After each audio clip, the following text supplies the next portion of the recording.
Good morning, my dear students and faculty members who are watching this channel. जैसा कि आपको पता है कि department of zoology Lohia college Churu के द्वारा मॉलिक्यूलर बायोलॉजी में विशेष व्याख्यानमाला आयोजित की जा रही है। इस व्याख्यानमाले में पूर्व में कई टॉपिक्स पे मैं आपसे डिस्कस कर चुका हूँ और उनके वीडियोज़ समय समय पर यूट्यूब चैनल पे अपलोड किए जा रहे हैं।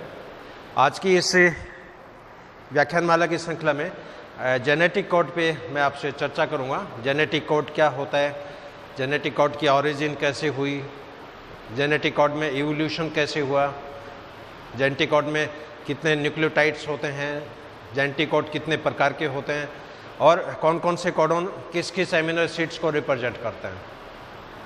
अब सेंट्रल डोग्मा कंसेप्ट की यदि अपन चर्चा करें तो सेंट्रल डोग्मा कंसेप्ट में अपन देखा कि डीएनए जो होता है उस डीएनए की हिडन इन्फॉर्मेशन ट्रांसक्रिप्शन के द्वारा मैसेंजर आरएनए में ट्रांसमिट हो जाती है और मैसेंजर आरएनए में जो कोडोन होते हैं उन कोडोन की इन्फॉर्मेशन ट्रांसलेशन के द्वारा प्रोटीन में एमिनो एसिड्स के रूप में ट्रांसलेट हो जाती है।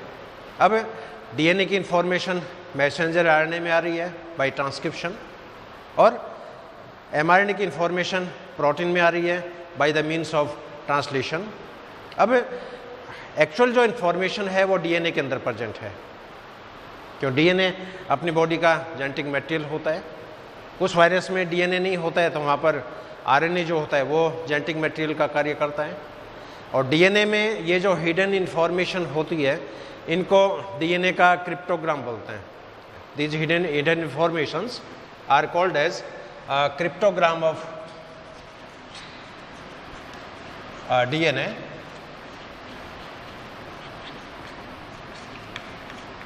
क्रिप्टोग्राम ना हिडन, तो डीएनए की हिडन इंफॉर्मेशंस इसको डीएनए के क्रिप्टोग्राम के रूप में माना जाता है। अब चूंकि नेचर में एमिनो एसिड्स 20 हैं, टोटल 20 एमिनो एसिड्स अपनी बॉडी में मिलते हैं। इनमें 10 एमिनो एसिड तो ऐसे हैं जिनका शरीर के अंदर संश्लेषण संभव है और 10 एमिनो एसिड ऐसे हैं जिनका बॉडी में सिंथेसिस नहीं होता है, उनको भोजन के साथ लिया जाना आवश्यक है।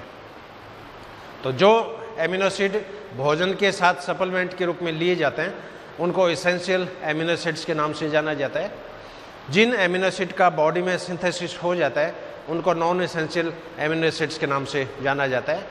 कुछ 2 एमिनो एसिड ऐसे भी हैं जो सेमी एसेंशियल कैटेगरी के हैं, उनका सिंथेसिस हो भी जाता है, नहीं भी होता है। अब प्रॉब्लम कहाँ आई इस क्रिप्टोग्राम की इंफॉर्मेशन को डेसिफर करने में, इसको पूरी तरह से एक्सप्लोर करने में। अब स्टार्टिंग में क्या था कि जो डीएनए जो होता है, डीएनए में नाइट्रोजन बेस से 4 ही प्रकार के हैं। डीएनए में जो नाइट्रोजन बेस है एडेनिन, थाइमिन, ग्वानिन, साइटोसिन। अब साइंटिस्ट के सामने समस्या ये आई कि एमिनो एसिड तो 20 हैं जबकि नाइट्रोजन बेस 4 ही है। अब साइंटिस्ट ने ये अलग अलग कयास लगाए कि यदि एक कोडोन एक नाइट्रोजन क्षार का बना हुआ हो उस केस में ये 4 नाइट्रोजन क्षार 4 एमिनो एसिड्स को तो रिप्रेजेंट कर सकते हैं, लेकिन बाकी के जो 16 एमिनो एसिड होंगे उनका रिकॉग्निशन कैसे होगा, उनका रिप्रेजेंटेशन कैसे होगा। फिर कुछ साइंटिस्ट ने ये बताया कि एक कोडोन 2 न्यूक्लियोटाइड का यदि बना हो यानी 4 की घात 2, उस केस में ये पॉसिबली हो सकती है 4 × 4 बराबर 16 है कि यदि एक कोडोन 2 नाइट्रोजन क्षार का बना हो तो 16 एमिनो एसिड की कोडिंग 2-2 के कॉम्बिनेशन से बैठ सकती है, लेकिन फिर भी 4 एमिनो एसिड रह गए। उन 4 एमिनो एसिड का रिप्रेजेंटेशन कैसे होगा? तो इसके एक्सप्लेनेशन के लिए साइंटिस्ट थे फ्रांसिस क्रिक और उन्होंने इस पूरे जेनेटिक कोड को ड्रॉ किया और फ्रांसिस क्रिक ने बताया कि यदि एक कोडोन 3 नाइट्रोजन क्षार का बना हो यानी 4 की घात 3, तो इस कॉम्बिनेशन से 4 × 4 × 4 416, 1664, तो टोटल 64 कोडॉन जो होते हैं वो बनते हैं और 64 कोडॉन 20 एमिनो एसिड्स की व्याख्या करने में सक्षम है।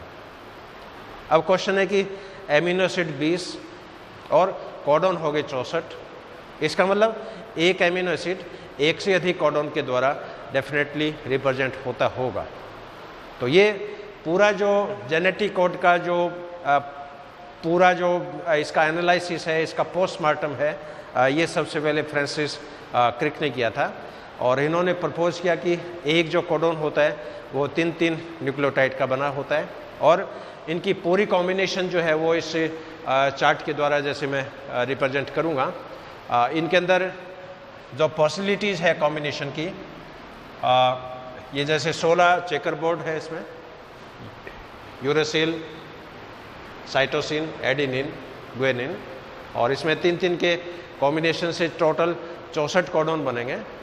इन 64 में आप देख रहे हो ग्रीन रंग में जो मैंने दिखाया है AUG, ये इनिशिएशन कोडॉन है, ये हरी झंडी है, ग्रीन सिग्नल है, स्टार्ट सिग्नल है और mRNA में जहाँ भी AUG कोडॉन होगा वहाँ से प्रोटीन सिंथेसिस स्टार्ट होता है। और 3 कोडॉन को मैंने रेड कलर में दिखाया है, UAA, UAG और UGA, ये रेड सिग्नल के रूप में है, स्टॉपेज सिग्नल के रूप में है और ये नॉनसेंस कोडॉन भी है। तो mRNA में जहाँ पर भी इन तीनों में से कोई भी कोडॉन होगा वहाँ पर प्रोटीन सिंथेसिस की प्रक्रिया रुक जाती है। इनको stop signal, releasing codon, nonsense codon, termination codon, इनके नाम से जाना जाता है। तो सबसे पहले मैं इसको पूरा क्लासीफाई करूँगा, सारे कोडॉन के कॉम्बिनेशन का चार्ट है वो मैं एक्सप्लेन करूँगा और कौन कौन से कोडॉन किस किस एमिनो एसिड्स को रिप्रेजेंट करते हैं ये भी मैं आपसे शेयर करूँगा। तो इस कॉलम के अंदर जो कॉम्बिनेशन बनेगा that is CGU, CGC, CGA, CGG,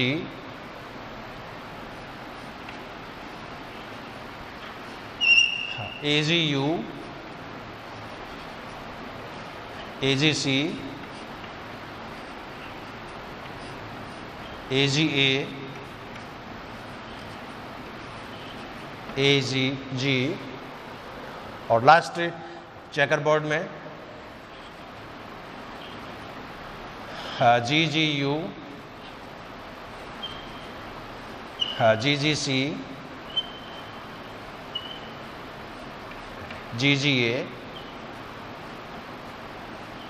और GGG। तो टोटल ये 16 चेकर बोर्ड है। प्रत्येक चेकर बोर्ड में 4-4 कोडॉन का कॉम्बिनेशन है और इन 64 के अंदर 3 कोडॉन है वो नॉनसेंस है, ये किसी भी एमिनो एसिड्स को रिप्रेजेंट नहीं करते हैं, इसलिए ओवरऑल 64 में से 3 आप लेस कर दो, 64 - 3, इसलिए टोटल 61 कोडॉन जो होंगे वो अलग अलग एमिनो एसिड्स को रिप्रेजेंट करते हैं, अलग अलग एमिनो एसिड्स को डेजिग्नेट करते हैं और इनका एब्रीविएशन जो होगा वो मैं यहाँ पर अब शेयर करूँगा। हाँ, जैसे ये 2 जो कोडॉन है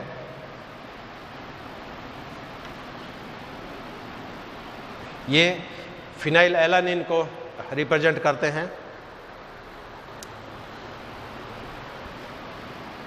हाँ, ये 2 कोडॉन है ये ल्यूसीन को रिप्रेजेंट करते हैं।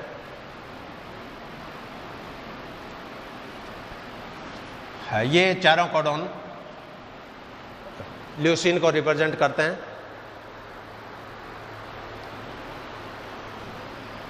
हाँ, ये 3 कोडॉन आइसोल्यूसिन को रिप्रेजेंट करते हैं। AUG कोडॉन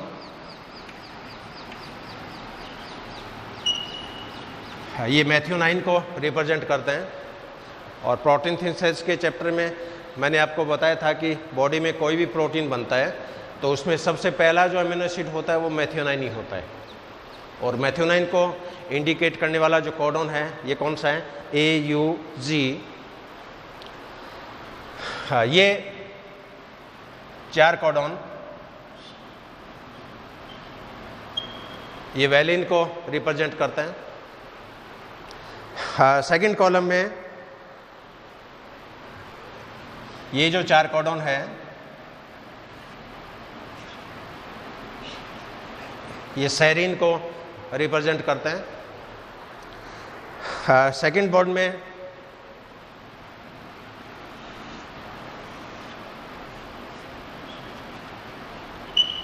ये प्रोलिन को रिप्रेजेंट करते हैं। हाँ, इस ग्रुप के जो कोडॉन है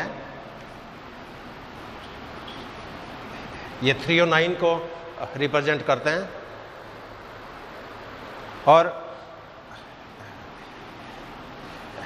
इस चेकर के जो कोडॉन है ये एलानिन को रिप्रेजेंट करते हैं। हाँ, इसमें ये 2 कोडॉन है ये टायरोसिन को रिप्रेजेंट करते हैं। हाँ, ये रेड कलर में जो है ये स्टॉप सिग्नल है।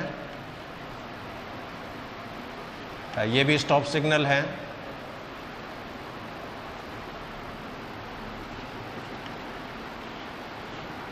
हाँ, ये भी स्टॉप सिग्नल है। हाँ, थर्ड कॉलम के सेकंड चेकर में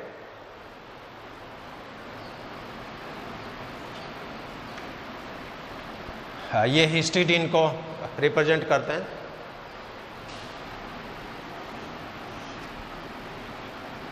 हाँ, ये 2 ग्लूटामिन को रिप्रेजेंट करते हैं।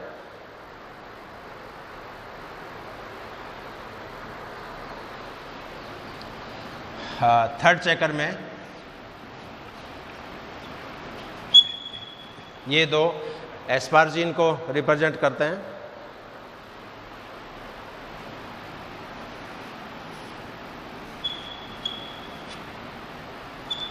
ये 2 लाइसिन को रिप्रेजेंट करते हैं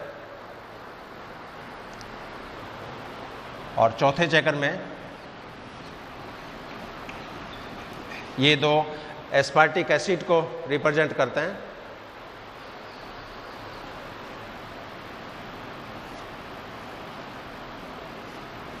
ये 2 कोडॉन ग्लूटामिक एसिड को रिप्रेजेंट करते हैं।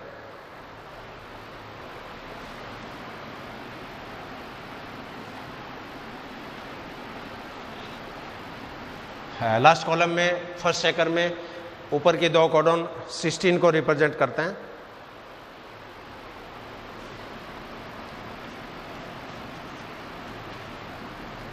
ये ट्रिप्टोफैन को रिप्रेजेंट करते हैं।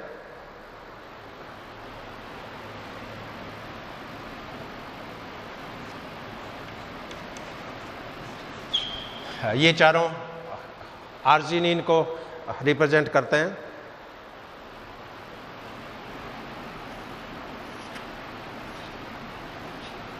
ये 2 सेरीन को रिप्रेजेंट करते हैं।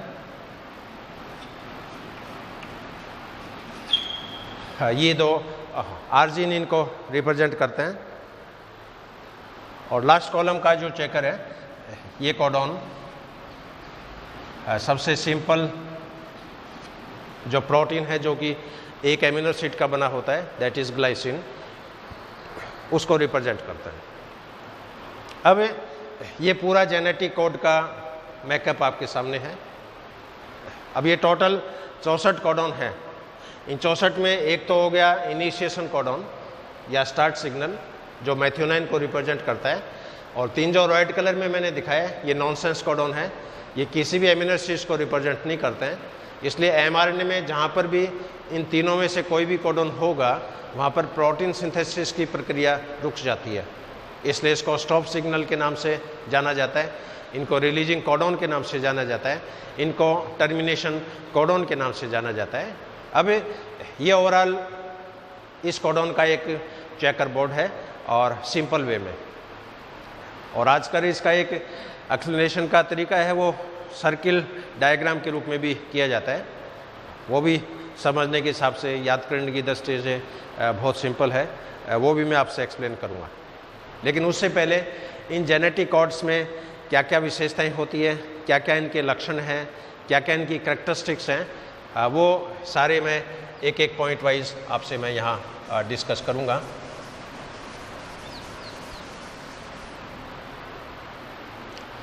इनकी सबसे पहली जो करैक्टरिस्टिक्स है दैट इज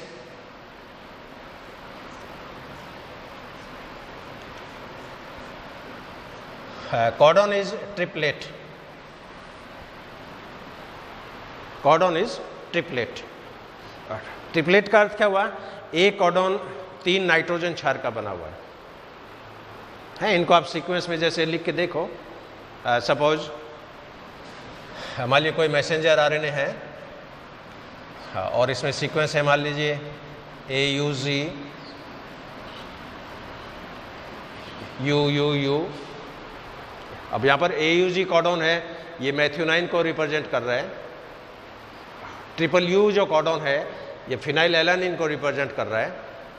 और इस चेकर में आप देख रहे हो जितने भी कॉम्बिनेशन हैं वो 3-3 नाइट्रोजन क्षार के बने हैं। इसलिए क्या बोलेंगे? Codon is triplet. कॉडोन है वो त्रिक प्रकार का होता है, या 1 codon is made up of 3 nitrogen base और 3 न्यूक्लियोटाइड। सो सबसे पहली जो करैक्टरिस्टिक है इसकी, कॉडोन इज ट्रिपलेट। हाँ, इसके बाद में सेकंड जो कंसेप्ट है इसमें कि कॉडोन इज डीजनरेट।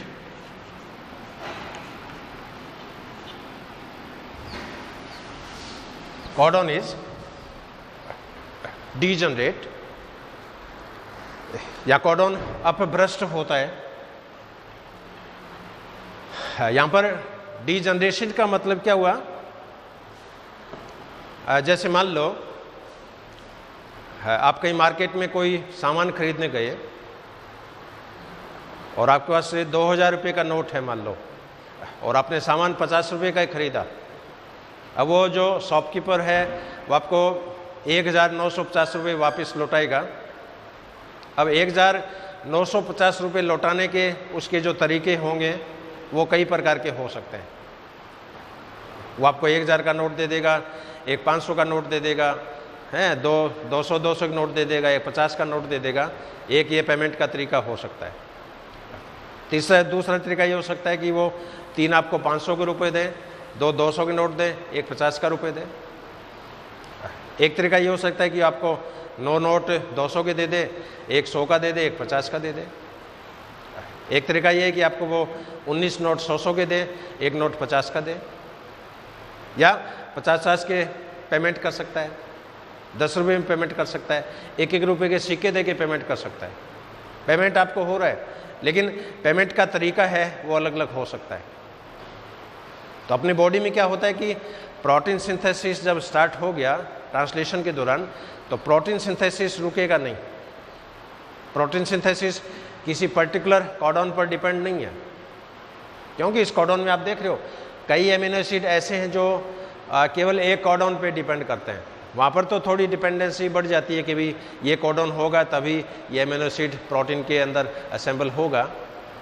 लेकिन यहाँ पर आप देख रहे हो कई एमिनो एसिड तो ऐसे हैं जो 5-5, 6-6 कॉडोन से रिप्रेजेंट हो रहे हैं। जैसे ये जो एग्जाम्पल आप देख रहे हो ल्यूसिन का, अब इस ल्यूसिन के अंदर टोटल 6 कॉडोन है, 4 कॉडोन ये हो गए, 2 कॉडोन ये हो गए। इसी तरह प्रोलिन 4 कॉडोन से रिप्रेजेंट हो रहा है, सेरिन 4 कॉडोन से रिप्रेजेंट हो रहा है, थ्रियोनाइन 4 कॉडोन से रिप्रेजेंट हो रहा है, एलानिन 4 से हो रहा है, वेलाइन 4 से हो रहा है, आर्जिनिन 4 से हो रहा है। अब जब कोई एमिनो एसिड एक से अधिक कॉडोन से रिप्रेजेंट हो रहा है तो कोई जरूरी नहीं कि वो कॉडोन प्रेजेंट हो तभी उसके कॉरस्पॉन्डिंग एमिनो एसिड आएगा। दूसरा जो कॉडोन है उससे काम चल जाएगा। तो एमिनो एसिड करेक्ट आना चाहिए। प्रोटीन का जो पॉलीपेप्टाइड चेन बन रही है उस पॉलीपेप्टाइड चेन में एमिनो एसिड एकदम राइट होना चाहिए। एमिनो एसिड यदि चेंज हो गया उस केस में उस प्रोटीन की थर्मल प्रॉपर्टी, उस प्रोटीन की बायोलॉजिकल प्रॉपर्टी, उस प्रोटीन की फंक्शनल प्रॉपर्टी है वो सारी चेंज हो जाती है। जैसे सिकल सेल एनीमिया में अपन देखते हैं कि हीमोग्लोबिन की जो चेन होती है उसमें ग्लूटामिक एसिड के स्थान पर वेलिन एमिनो एसिड आ जाता है। Gluten is replaced by valine amino acid. और वैलिन एमिनो एसिड आते ही उस हीमोग्लोबिन की ऑक्सीजन कैरिंग कैपेसिटी होती है वो टोटली चेंज हो जाती है। तो यहाँ पर डीजनरेसी का मतलब क्या हुआ, जब एक एमिनो एसिड एक से अधिक कोडॉन के द्वारा रिप्रेजेंट हो, जब एक एमिनो अम्ल एक से अधिक कोडॉन के द्वारा निरूपित हो, तो प्रोटीन संश्लेषण के दौरान किसी एक कोडॉन पर निर्भर नहीं रहना पड़ता है। वो पर्टिकुलर कोडॉन नहीं हो तो दूसरे कोडॉन के द्वारा उसकी सप्लीमेंट हो जाती है, उसकी पूर्ति हो जाती है, और ये घटना डीजनरेसी कहलाती है। और इसका एग्जाम्पल मैंने आपको दुकानदार के पेमेंट का तरीका मैंने आपको बताया। तो दुकानदार आपने 2000 रुपये का नोट दिया, आपने 50 रुपये की चीज़ खरीदी, अब बदले में 1950 रुपये वो कई तरीक़ों से पेमेंट कर सकता है, आप डिपेंड नहीं हो। वहाँ पर दुकानदार ये नहीं कहा कि मेरे पास खुले नहीं है, उसके पास नोट पड़े हैं सारी वैरायटी के, 500 का नोट भी है, 1000 का भी है, 200 के भी हैं, 50 के भी हैं, 20 के भी हैं, आपको पेमेंट कर देगा। ठीक वही घटना अपनी बॉडी में सेल्स के अंदर पाई जाती है। तो कोडॉन जो होते हैं ये डीजनरेट होते हैं, कोडॉन जो होते हैं वो अपभ्रष्ट होते हैं। हाँ, इसके बाद में थर्ड कैरेक्टरिस्टिक जो है इसकी,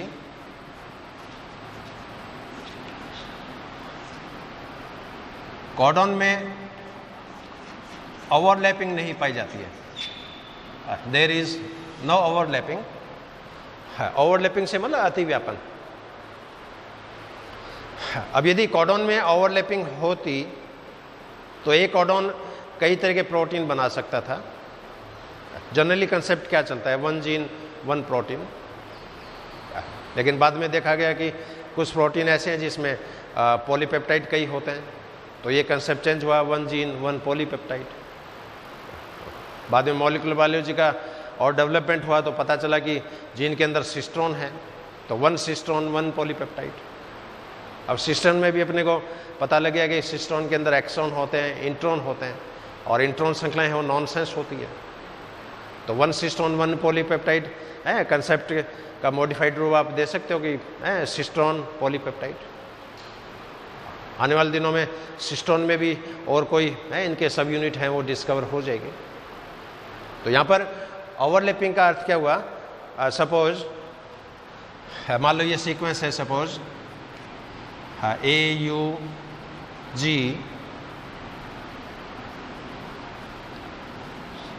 GUG CCA। मान लो किसी mRNA में ये टोटल 9 नाइट्रोजन बेस हैं, 9 बेस है, इसका मतलब 3 इसमें कोडॉन है। अब मान लो इस कोडॉन के अंदर ओवरलैपिंग यदि हो, अतिव्यापन यदि हो, अतिव्यापन नहीं हो रहा है तब तो ये 3 एमिनो एसिड्स को रिप्रेजेंट करेगा, और जो पॉलीपेप्टाइड चेन बनेगी उसके अंदर 3 एमिनो एसिड्स होंगे। अब ओवरलैपिंग यदि इसमें हो तो एक कॉम्बिनेशन ये हो गया AUG, दूसरा कॉम्बिनेशन हो गया GUG, तीसरा कॉम्बिनेशन हो गया CCA,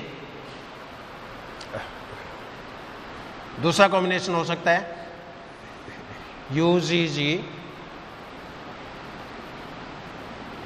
UGC, तीसरा कॉम्बिनेशन हो सकता है GGU, GGC। अब अतिव्यापन होता है तो अपन देख रहे हैं कि एक mRNA एक से अधिक प्रकार के प्रोटीन का संश्लेषण करने में सक्षम है, लेकिन जनरली 99.9% केस के अंदर जीन के अंदर इन सीक्वेंस के अंदर ओवरलैपिंग नहीं होती है।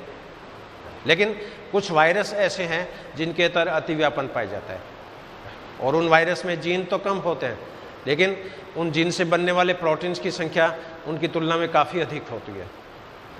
For example E coli bacteria.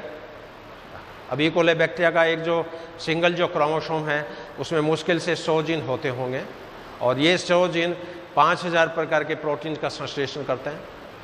It means prokaryote का जो मैसेंजर आरएनए है उसके अंदर नाइट्रोजन बेस में अतिव्यापन पाया जाता है, नाइट्रोजन बेस में ओवरलैपिंग पाई जाती है, और ओवरलैपिंग पाए जाने के कारण एक जो सीक्वेंस होती है mRNA की सिस्टोन की उस सिस्टोन से कई प्रकार के प्रोटीन्स जो होते हैं बन सकते हैं, लेकिन अपने यूकैरियोट के अंदर अतिव्यापन जो होता है वो नहीं पाया जाता है। हाँ, इसके बाद में नेक्स्ट जो सैलिएंट फीचर है इसका कि कोडॉन नॉन एम्बिगुअस होते हैं। Codon are non ambiguous. Codon ambiguous नहीं है, कोडॉन डाउटफुल नहीं है। कोडॉन पर आपको विश्वास करना ही पड़ेगा। अब यहां पर नॉन एम्बिगुअस का मतलब क्या है? एक कोडॉन एक एमिनो को निरूपित करेगा। एक एमिनो कई कोडॉन से रिप्रेजेंट हो सकता है, लेकिन एक कोडॉन एक एमिनो एसिड्स को ही रिप्रेजेंट करेगा। फॉर एग्जांपल, जैसे मान लीजिए ये कोडॉन है सपोज UGG। अब ये कोडॉन ट्रिप्टोफैन को रिप्रेजेंट करेगा, चाहे कोई भी एनिमल्स आप देख लो, कोई भी प्लांट्स देख लो। ह्यूमन है तो उसके अंदर भी ये UGG ट्रिप्टोफैन को रिप्रेजेंट कर रहा है। बंदर के अंदर भी UGG ट्रिप्टोफैन को रिप्रेजेंट कर रहा है। मटर के पौधे में भी UGG ट्रिप्टोफैन को रिप्रेजेंट कर रहा है। बैक्टीरिया के अंदर भी UGG ट्रिप्टोफैन को रिप्रेजेंट कर रहा है, यानी डाउटफुल नहीं है।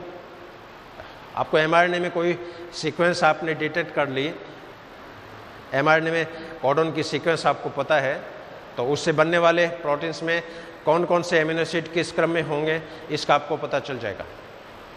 तो कोडॉन है वो संदिग्ध नहीं है, कोडॉन डाउटफुल नहीं है, कोई डाउटफुल का इसमें कोई खाना ही नहीं है। तो codon are non ambiguous.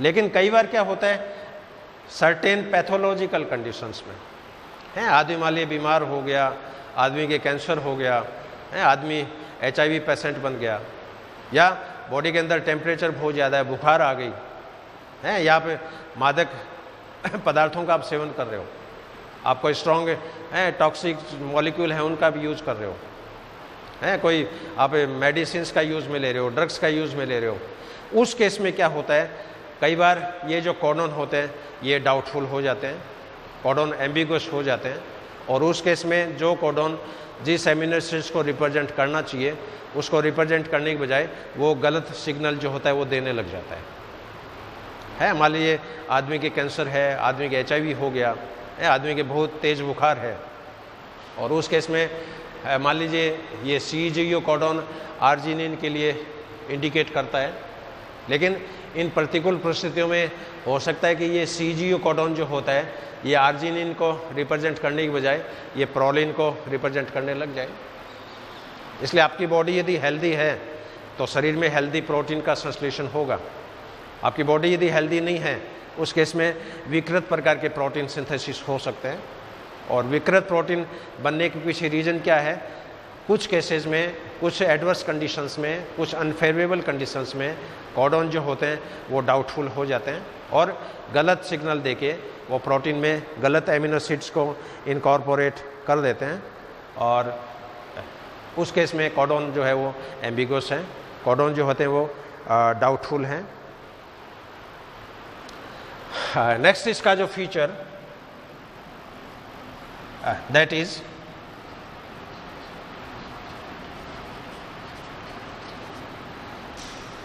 Codons are कोमालेस।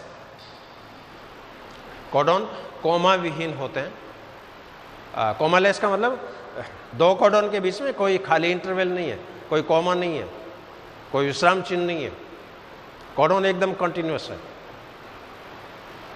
और इनकी जो फ्रेमिंग होती है, फ्रेम की जो रीडिंग होती है वो एकदम स्कैनिंग की तरह चलती है, नॉन स्टॉप चलती है।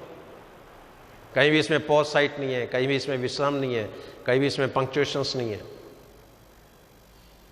और कोडॉन जो कंटिन्यूस होते हैं उसको इस तरह आप लिख सकते हो, जैसे इसी एग्जांपल को मैं ले लूं, कोडॉन यदि कंटिन्यूस है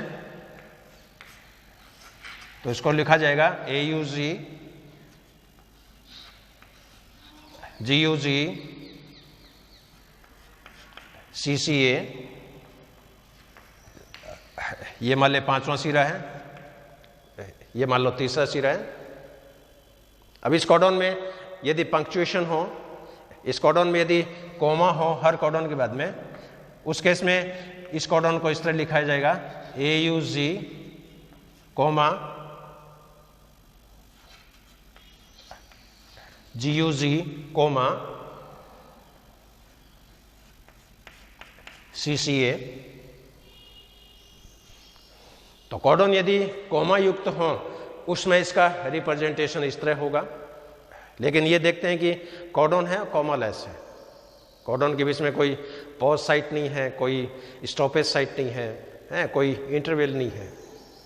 हाँ, कुछ केस में प्रॉब्लम आती है, जैसे पिछले व्याख्यान में मैंने आपको बताया कई बार डाइमर फॉर्मेशन हो जाती है।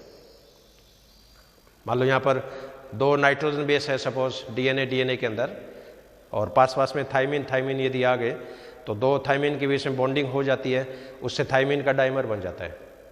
अब डाइमर बनता है तो फिर 2 न्यूक्लियोटाइड के बीच में जो अंतराल 3.4 एंगस्ट्रॉम होना चाहिए वो अंतराल कम हो जाता है। इसी तरह कई बार अपन रंग बिरंगी मिठाइयाँ खाते हैं आर्टिफिशियल पिगमेंट की। ये आर्टिफिशियल पिगमेंट होते हैं, ये अपने डीएनए में नाइट्रोजन क्षार के बीच में जाके इंजर्ट हो जाते हैं। तो जब कोई डाई कोई पिगमेंट डीएनए के न्यूक्लियोटाइड के बीच में इंजर्ट हो जाएगा, उस केस में 2 न्यूक्लियोटाइड के बीच में जो अंतराल होता है वो बढ़ जाता है, उसमें फ्रेम की शिफ्टिंग हो जाती है, और उस केस में अंतराल 3.4 एंगस्ट्रॉम से बढ़ के 4 एंगस्ट्रॉम हो सकता है, 4.5 एंगस्ट्रॉम हो सकता है। तो उस केस में करीब रेप्लिकेशन में बाधा आती है। लेकिन एमआरएनए के अंदर कोमालेस है, एमआरएनए के अंदर कोई पंक्चुएशन साइट नहीं है, कोई इसके अंदर पोज साइट नहीं है।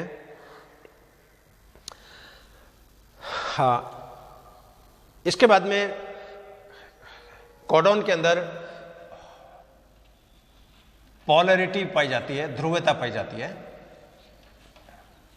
कोडॉन है पोलैरिटी।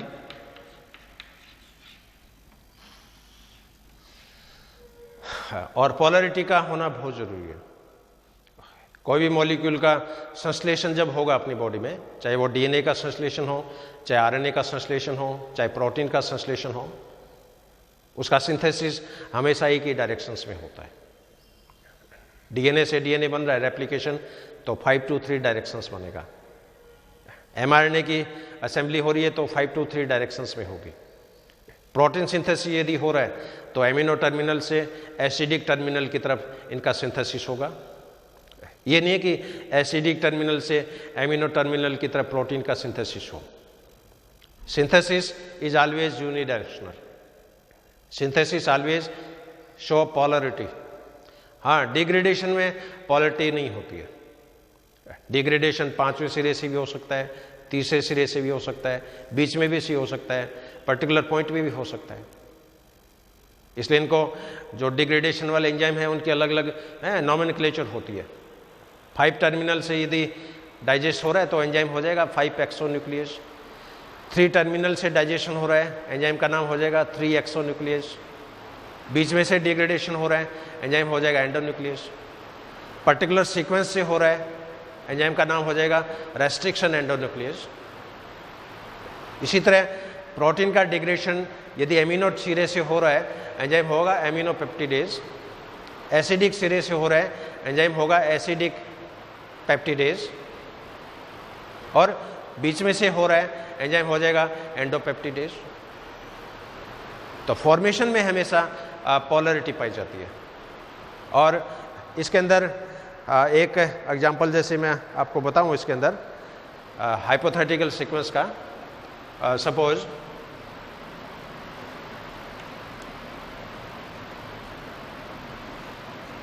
हमारी सीक्वेंस है AGG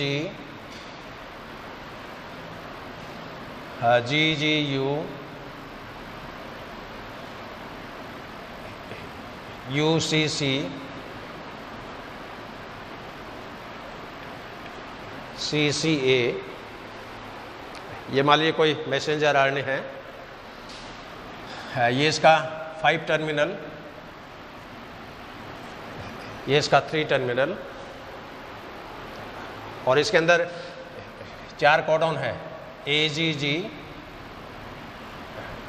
GGU UCC CCA।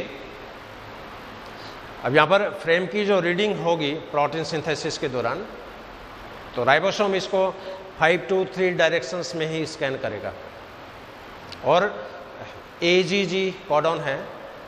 अभी इस चेकर बोर्ड में आप देख लो, AGG आर्जिनिन को रिप्रेजेंट कर रहा है, इसलिए इस प्रोटीन में पहला जो अमीनो एसिड होगा that is arginine. Second codon है GGU, ये रिप्रेजेंट कर रहा है ग्लाइसिन को, इसलिए यहाँ पर सेकंड जो अमीनो एसिड है ये होगा ग्लाइसिन। तीसरा कोडॉन है इसमें UCC, ये रिप्रेजेंट कर रहा है सेरिन को, तो तीसरा एमिनो अम्ल इसके अंदर हो जाएगा सेरिन। और चौथा कोडॉन है इसमें CCA, ये रिप्रेजेंट कर रहा है प्लोरीन को, तो चौथा एमिनो एसिड हो जाएगा प्रोलिन। ये इसका एमिनो सीरा, ये इसका हो जाएगा एसिडिक टर्मिनल। अब मान लो ये फ्रेम 3 to 5 डायरेक्शंस में यदि पढ़ी जाती, सपोज इस फ्रेम की रीडिंग 5 to 3 डायरेक्शंस में होती है क्योंकि इसके अंदर पोलरिटी है। अब मान लो इसमें पोलरिटी नहीं होती और इस फ्रेम की रीडिंग 3 to 5 डायरेक्शंस में यदि होती, 3 to 5 डायरेक्शंस में यदि होती, उस केस में बनने वाले प्रोटीन की स्ट्रक्चर ही चेंज हो जाती। अब मान लो इसको आप 3 to 5 डायरेक्शंस में रीड करो, पहला कोडॉन हो जाएगा ACC। अब ACC जो कोडॉन है किसको रिप्रेजेंट कर रहा है? 309 को। इस केस में ये अमीनो एसिड यहाँ पर होगा 309। फिर सेकंड कोडॉन इधर से होता है CCU यहाँ पर रिप्रेजेंट कर रहा है प्रोलिन को।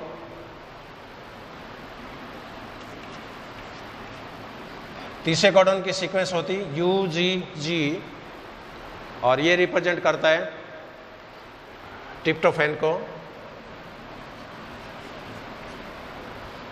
चौथा कोडॉन होता GGA, ये रिप्रेजेंट करता है ग्लाइसिन को। तो ये अमीनो एसिड होता था ग्लाइसिन। अब ऊपर वाले केस में जो एक्चुअल जो प्रोटीन था उसमें सीक्वेंस कैसी है? Arginine, glycine, serine, proline. यदि फ्रेम की रीडिंग 3 to 5 डायरेक्शंस में हो रही है तो प्रोटीन के अंदर आप देख रहे हो एलाइन आर्जिनिन के स्थान पर ग्लाइसिन आ गया, ग्लाइसिन के स्थान पर ट्रिप्टोफैन आ गया, सेरिन के स्थान पर प्रोलिन आ गया, प्रोलिन के स्थान पर 309 आ गया। अब ये प्रोटीन इन दोनों में दिन रात का फर्क है। इन दोनों पॉलीपेप्टाइड की थर्मल प्रॉपर्टीज अलग है, दोनों की बायोलॉजिकल प्रॉपर्टीज अलग है, दोनों की फंक्शनल प्रॉपर्टीज अलग है। इसलिए अपनी बॉडी में म्यूटेशंस नहीं होना चाहिए। म्यूटेशन यदि हो भी गया, एक न्यूक्लियोटाइड में भी म्यूटेशंस हो गया तो उससे बनने वाले एमिनो एसिड्स के अंदर चेंजिंग आ जाएगी। और एक एमिनो भी यदि चेंज हो गया तो उस प्रोटीन के सारे गुणधर्म जो होते हैं वो चेंज हो जाते हैं। लेकिन जनरली क्या होगा, कोडॉन के अंदर पोलरिटी पाई जाती है और कोडॉन की जो रीडिंग होती है वो हमेशा 5 to 3 डायरेक्शंस में होती है, 3 to 5 डायरेक्शंस में नहीं होती है। नेक्स्ट सैलिएंट फीचर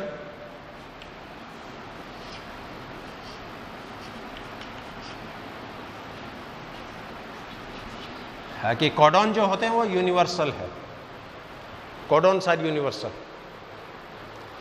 है क्योंकि आज के करोड़ों वर्ष पहले पृथ्वी की ओरिजिन हुई सूरज के द्वारा। पृथ्वी के बाद में पानी का विकास हुआ, ऑक्सीजन बनी, अन्य गैसेस बने और सबसे पहले प्रोकैरियोटिक एनिमल्स बने। अब प्रोकैरियोटिक एनिमल्स बने तो सबसे पहले कोडॉन है वो प्रोकैरियोट्स में है। प्रोकैरियोट्स फिर यूकैरियोट्स बने, यूकैरियोट में भी प्लांट पहले बने, फिर एनिमल्स बने, एनिमल में भी इनवर्टिब्रेट पहले बने, वर्टिब्रेट बाद में बने। अब मान लीजिए सपोज ये कोडॉन है मान लो CGA। हाँ, ये कोडॉन है, मान लो CGA। अब ये कोडॉन आप देख रहे हो आर्जिनिन को रिप्रेजेंट कर रहा है। अब मान लो ये CGA कोडॉन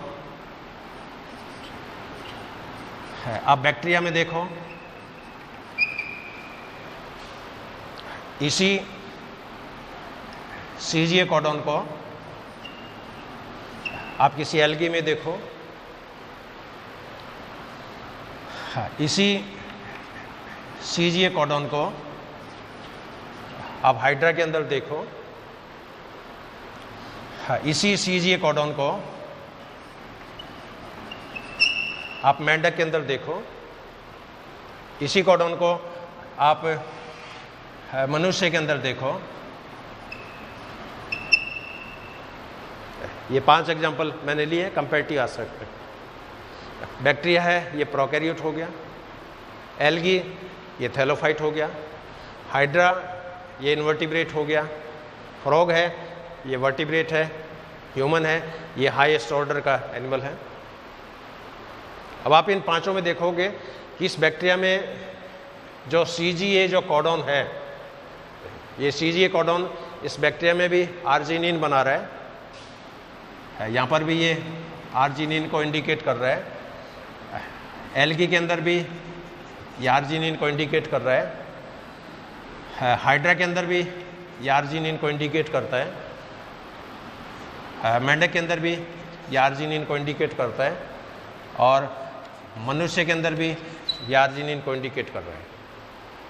अब इस फाइंडिंग से कंक्लूजन क्या निकला कि कोडॉन है वो यूनिवर्सल है।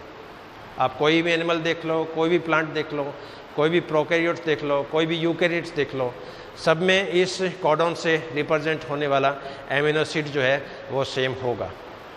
It means codon is universal. और सभी जो एनिमल्स हैं, सभी प्लांट्स हैं, उनके एक्चुअल एंसेस्टर्स कौन से हो गए? प्रोकैरियोट्स।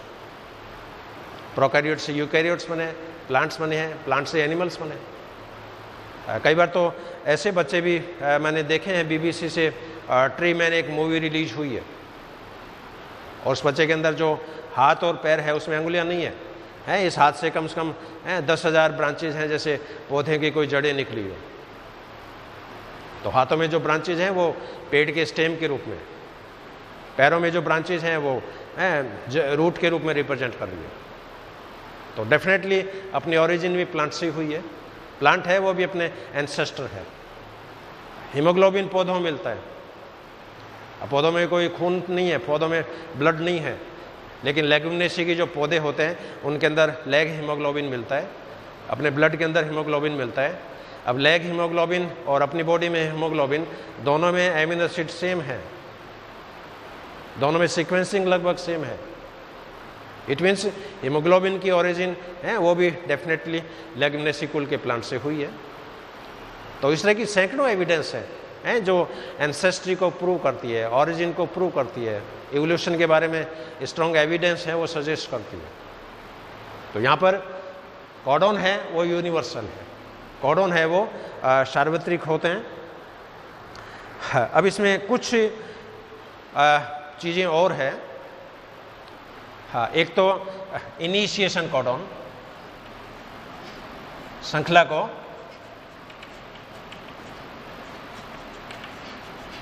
स्टार्ट करने वाला कोडॉन।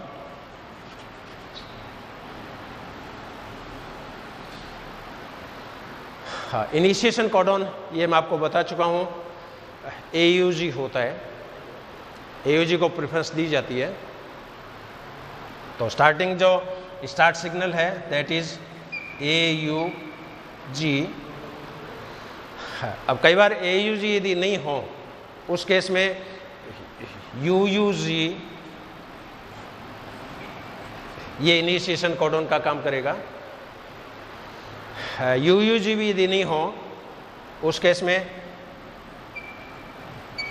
GUG इनिशिएशन कोडॉन का काम करेगा। GUG भी यदि नहीं हो उस केस में CUG इनिशिएशन कोडॉन का काम करेगा। लेकिन ये नहीं कि प्रोटीन सिंथेसिस स्टार्ट नहीं होगा। हाँ ठीक है, प्रायोरिटी AUG को दी जाएगी, AUG नहीं है तो UUG है, ये इनिशिएशन कोडॉन का काम करेगा, GUG इनिशिएशन कोडॉन का काम करेगा, CUG इनिशिएशन कोडॉन का काम करेगा।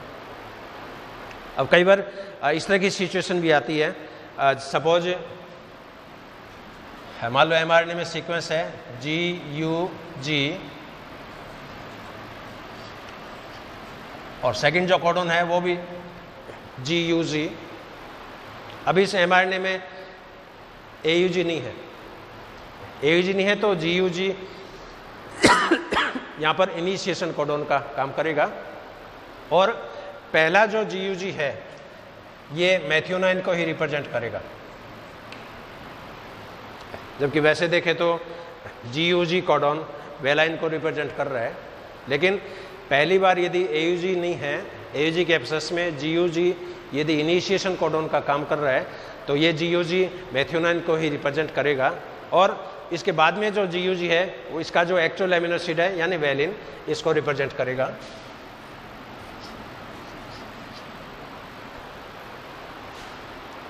इसके अलावा टर्मिनेशन कोडॉन,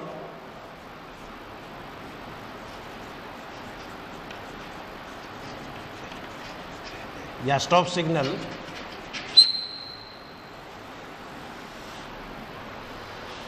टर्मिनेशन कोडॉन मैं आपको बता चुका हूँ।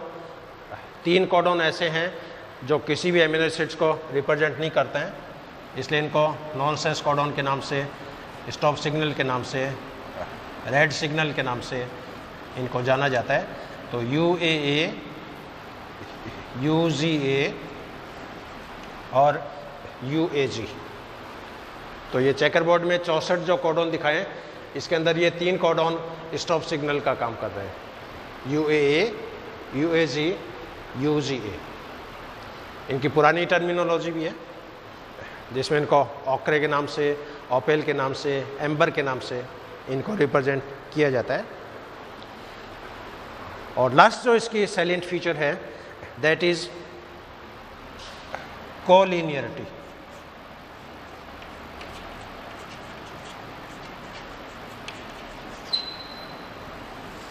कोडॉन के अंदर कोलिनियरिटी पाई जाती है, कोडॉन के अंदर रेखीयता पाई जाती है। अब कोलिनियरिटी का अर्थ क्या हुआ, DNA के अंदर जो इन्फॉर्मेशन है वो mRNA में ट्रांसमिट हो जाती है, mRNA के अंदर जो इन्फॉर्मेशन है वो प्रोटीन में ट्रांसमिट हो जाती है और ये इन्फॉर्मेशन यूनिट डायरेक्शनल चलती है।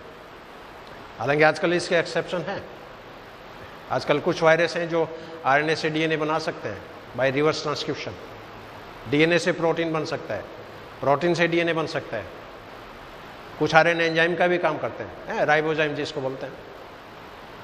तो इससे कोलिनियरिटी का एक एग्जांपल, इसमें सपोज ये कोई DNA की सीक्वेंस है,